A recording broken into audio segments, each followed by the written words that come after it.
Okay, AP Physics 1, this is the final lesson of Unit 2, discussing kinematics, the equations in projectile motion.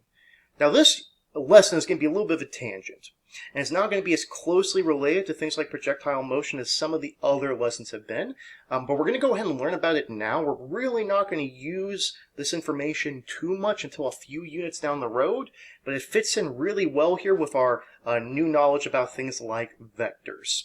So we're going to be specifically talking about relative motion. So first, let's consider a little scenario. We have a blue person here and a pink person. And the blue person, we're standing behind the blue person or next to them, and we're looking from their perspective. And from their perspective, the pink person is moving at 20 meters per second in the positive direction. So let's go ahead and define the positive direction as being the same direction as like this marker over here, the sign marker, and the negative direction as being the same direction as where the bush is. So this pink person moves to the positive direction at 20 meters per second. But the blue person also observes that the sign marker and the bush are also moving at 20 meters per second in the positive direction. And you might be thinking, well, that's kind of odd. Bushes and signs don't typically move, so why would that be happening here? Well, to explain that, let's flip things a bit. Now we're looking at the same scenario from the pink person's perspective. And from the pink person's perspective, the blue person is moving, so keep in mind we said positive is where the sign is, negative is where the bush is. The blue person is moving in the negative direction at 20 meters per second, and that might make some sense because if we look, we go, oh, the blue person was standing on a train. So the train must be moving in the negative direction at 20 meters per second. And from the pink person's perspective, the sign and the bush are not moving, so they would both be showing velocities of 0. So what this has shown us is that motion is relative. And by that we mean that observers in different frames of reference, or different reference frames, observe motion differently. Well, first off, let's talk about what exactly we mean by a reference frame or a frame of reference. It means the same thing. Well, we can consider that kind of the perspective of a specific observer. So if you were in my frame of reference, you're looking at things from my perspective. If we're looking from your frame of reference, we're looking at them from your perspective. Now, a really important point here that I find people often making a mistake with is that the observer is always at rest in their own frame of reference. And we'll look at that in a second and what we mean by that. And additionally, everything at rest relative to the observer shares the same frame of reference. So everything at rest relative to me in my reference frame. So let's start off by looking at that previous scenario. So we're going to start by looking at things from blue's perspective, or blue's frame of reference. Now remember we said the positive direction was near the sign, negative direction was near the bush. And so in blue's reference frame, they can't be moving, right? The velocity of blue has to be 0. But let's look at everything else. Well, the velocity of, okay, so let's talk about what we mean by this. What is this telling me? This is the velocity of the train relative to blue. So the velocity of train relative to blue, or the velocity of the train with respect to blue, is 0, because blue and the train are at rest relative to each other. They're moving together. The person, pink person, so velocity of pink relative to blue would be positive 20 meters per second. The velocity of the marker with respect to blue is positive 20 meters per second. The velocity of this shrub with respect to blue is positive 20 meters per second. And even the velocity of the ground with respect to blue is positive 20 meters per second. So in their frame of reference, they're at rest, the train at rest, everything else is moving by them in the positive direction at 20 meters per second.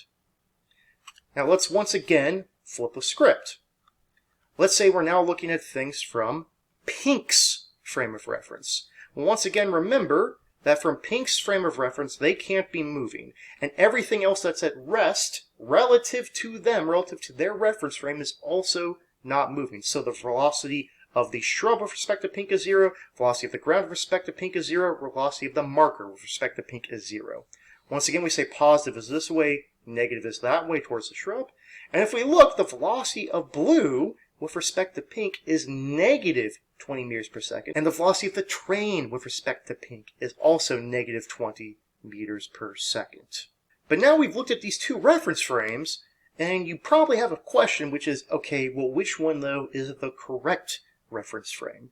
Because over here, we have everything moving in what we say was the positive direction, and blue and the train are at rest. And from Pink's perspective, blue and the train are moving in the negative direction, and everything next to Pink is at rest. So who is correct? I would guess, more likely than not, you would go, well, obviously, the answer is Pink. And why would you think that? Well, Pink, if you look at that, the Pink you would say is not moving. Pink is at rest on the ground. Blue just happens to be on a moving train. And I get that, but keep in mind that Pink is standing on the Earth. And what is the Earth doing? It's spinning. It's orbiting the sun. It's not at rest. And even that, the sun is orbiting the center of our galaxy. It's not at rest. Our galaxy is moving through the universe. It's not at rest. So really, is anything truly at rest? That's kind of hard to say. And really, this is the most important point here. If we were to do any physics experiments in these reference frames, we would actually not be able to tell which one was moving and which one was at rest. So if we were to do a physics experiment on the train with blue, they could do it. If as long as it's moving at constant velocity, wouldn't be able to tell. Pink is on the ground, could do it. As long as it's moving at constant velocity or rest, couldn't tell. So the ultimate point here is that both of them are correct. And that's going to hurt your brain a little bit. But there is no frame of reference that is preferred. So once again, we come back to this idea that motion is relative, which as long as we have non-accelerating reference frames, it is impossible to distinguish which one is at rest and which one is moving at constant velocity. So let's a couple things. First off, non-accelerating. That means these reference frames can't be speeding up, slowing down, or changing direction. If the train speeds up or turns, this is no longer going to be the case. This only works when moving at a constant velocity or at rest. But what this is ultimately telling us is that there is no specific frame of reference really anywhere in the universe that is more valid than any other. So if we find something in some particular reference frame, oftentimes we're going to need to know in a different reference frame how exactly is it moving with respect to that one, relative to that one. And that is what we need to try to focus on now. For instance, let's once again look at things from Pink's frame of reference. And remember, we have positive where the sign is, negative where the shrub is. So this would be negative and positive. And if we look and we say, now this is a slightly different scenario. The velocity of the train with respect to Pink is negative 20 meters per second. And the velocity of blue with respect to the train is negative 7 meters per second. So to make sure we understand this, the train is moving by Pink at negative 20 meters per second, and blue is running on the train at a speed of negative 7 meters per, velocity of negative 7 meters per second with respect to the train.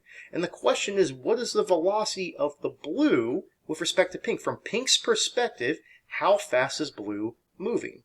And a lot of you probably have a pretty good instinct on this, so you would say, well, if the train is moving at negative 20, and they're moving at an additional 7 in the negative direction, well then this would just be, what, negative 27 meters per second. So in other words, from Pink's perspective over here, they would see blue moving at negative 27 meters per second, faster than they would really be moving on the train, because you have to remember that the train is pulling them forward. So what you just did was you solved for what is known as a relative velocity. You found the velocity of an object relative to some specific reference frame. So we need to know how fast objects are moving relative to different frames of reference. There's a couple of rules we need to be able to do here. First off, and we kind of already saw this earlier, that if we switch between two frames of reference, basically we're just going to reverse the velocity. So let's talk about what this means here. First off, VAB, the little AB here, means A relative or with respect to B's reference frame. So this is saying that we're looking at, this is the velocity of A from B's perspective. Well, that's going to be opposite from the velocity of B from A's frame of reference. Opposite meaning in the opposite direction. The other piece of information we want is we want to know how can we combine relative velocities. So in other words, if an object is moving in some reference frame and that reference frame is moving relative to a different reference frame, how can we get all of those combined? So let's say we want to know the velocity of A in C's reference frame. So remember what that means. This is the velocity of A in C's reference frame. Well, how we can do this is, let's say we have the velocity of A in some reference frame B, and we have the velocity of the reference frame B in C's reference frame. Then we can combine these together. And we have to follow a very clear rule here. You'll notice that A here is at the beginning, and C is at the end, and B's are in the middle, which tells us that these B's, when we combine them, will cancel out. Now let's say you had this reversed, and you had the velocity of C and with respect to B. Well, then that would not be the right order. If I had V, C, B here, I would not be able to do this because B and C, they're not the same thing. So I would have to flip it and change its sign and then plug it back in so that the B's were in the middle. So let's go back to this situation we were already talking about. From Pink's frame of reference, we have, once again, the train with respect to Pink is moving at negative 20 meters per second. Blue, with respect to the train, is moving at negative 7 meters per second. But let's do a new problem.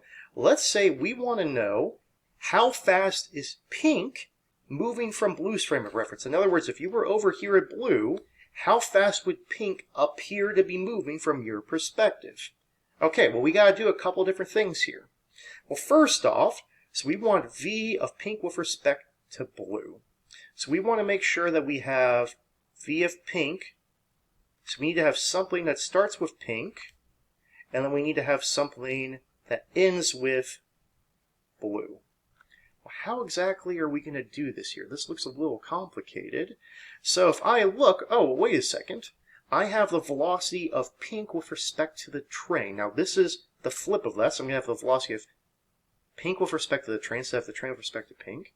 And if I add the velocity of the train with respect to B, Blue, well then these T's would cancel out and I would get the right thing. So, but let's talk about how this would work here. If I look, well, what's the velocity of Pink with respect to the train? Well, the velocity of the train with respect to Pink is negative 20. So the velocity of Pink with respect to the train would be 20. So I would say this is 20 meters per second. What's the velocity of the train with respect to Blue? Well, the velocity of Blue with respect to the train is negative 7. So the velocity of train with respect to Blue will be positive 7. So this would be plus 7 meters per second. And if we add these two together, we would get positive 27 meters per second. And what is this telling me? It is telling me that from Blue's frame of reference here, that Pink is moving this way at 27 meters per second. Additionally, let's say you want to know the velocity of Blue with respect to Pink. Well, they would say that Blue is moving this way at 27 meters per second. And that's just what we found a minute ago. Let's do a couple more examples so we can really make sure we're comfortable with this. Let's say we have a train, and this train is moving at 35 meters per second, and on top of the train we have Captain America moving at 10 meters per second with respect to the train, and we have Thanos moving at 9 meters per second with respect to the train. Look at my amazing art skills. There's a couple things we need to do here. First off, you notice this is just the velocity. I don't have anything here. We don't want that, so let's make sure we consider that this is the velocity of the train really with respect to the ground. So typically speaking, if I just tell you, oh, that's moving at 10 miles per hour, what we're really saying it's moving at 10 miles per hour with respect to the ground. So we say the velocity of the train with respect to the ground is 35 meters per second, and we want to know how fast is Thanos moving with respect to the ground. Well, remember, let's go ahead and set this direction as positive, and this is negative. So if that's the case, the velocity of the train with respect to the ground would be positive 35 meters per second. The velocity of Captain America with respect to the train is negative 10 meters per second, and the velocity of Thanos with respect to the train is negative 9 meters per second. So we want to know how fast is Thanos moving relative to the ground, so we want to know what's the velocity of Thanos with respect to the ground. Now, okay, be careful. This is Thanos. This is train. I probably should have used a different name here. But we have Thanos with respect to the ground. Well, we know that this is going to be equal to the velocity of Thanos with respect to the train plus the velocity of the train with respect to the ground, so that the trains cancel. we will have the right answer. So this would be what? Negative 9 meters per second plus 35 meters per second, which would equal out to be 26 meters per second, positive. So Thanos, with respect to the ground, is moving at positive 26 meters per second, or 26 meters per second to the right. And that might seem a little weird, because you're going, well, wait a second, Thanos is moving to the left, he's not moving to the right. But keep in mind, this is from the ground's perspective. So imagine if you were standing right here, this train would be moving at 35 meters per second to your right, and Thanos is moving left on the train, but the train is moving so much faster than Thanos that it is pulling him to the right even as he's trying to move to the left. So let's complicate things just a little bit more. Same setup, but now I'm going to say if we zoom in on Captain America's arm here, we actually find out that Ant-Man is actually moving at this direction, the positive direction, at 0.5 meters per second relative to Captain America's arm. And the question is now, well, how fast is Ant-Man moving relative to the ground? Same thing here. We just have multiple setups now. That we start with, how fast is he moving relative to the ground? So we want Ant-Man's velocity relative to the ground. Well, we had these pieces here. We have the velocity of Thanos with respect to the train, Captain America with respect to the train, Ant-Man with respect to Captain America, the train with respect to the ground. And how can we get what we want? Well, we need to start with Ant-Man, because that's in the front. We want to eventually get to one that ends with the ground. Well, the only one that's going to work there is the train with respect to the ground. And the only one that's going to work here is the Ant-Man with respect to Captain America. But these don't combine here, so what do I need to put in the middle? Well, I would put the velocity of Captain America with respect to the train. These cancel, all good. And if we look, what that would tell us is this is going to be, what? Positive 0.5, minus 10, and positive 35. So 35 minus 10 would be 25. So this would be 25.5 meters per second. Once again, positive. And let's look at one final scenario. And I'm going to throw a little bit of a monkey wrench into things. Let's say they start to go over a river, and Thanos turns around and smacks Captain America, and Captain America falls into this river. And he starts swimming to the side. And Captain America is swimming with a velocity relative to the water of 8 meters per second straight towards the shoreline. But the water is moving. It's a river. So the velocity of the water with respect to, we'll say S is the shore, is 3 meters per second this direction. And if we look, those aren't in one dimension, right? Captain America is moving to the right from our perspective, and the water is flowing down from our perspective. And to make things simple, let's go ahead and say that this is positive, and we'll say that this is positive over here. So in other words, positive, negative, positive, negative. So I made it that the water is flowing in the positive direction in one dimension, and Captain America is swimming in the positive direction in another dimension. So I can choose what's positive and what's negative. Well, let's look at this question. How fast is Captain America swimming relative to the shoreline? Now, just to go back a step, if we look at this previous situation, we can just leave that up there, we know he's moving this way, but the water is pulling him downwards, so we can probably guess he's going to actually be moving in this sort of direction, because the water pulls him down as he moves to the right. And in fact, that would be pretty accurate, because what we're going to discover here, let me go and erase this real quick, what we're going to discover here is I need to know the velocity of Captain America relative to the shore. So we do the same rules. We need velocity of Captain America with respect to the water plus the velocity of the water with respect to the shore. But these are moving in two different dimensions now. So we can't just do simple addition and subtraction. Instead, we have to look at these more as vectors. And if I add these up, well, I would say I add them. You know, these are vectors tail to tip. And if that's the case, I add this one to the other one. Doesn't matter which order you go in, it should be the same.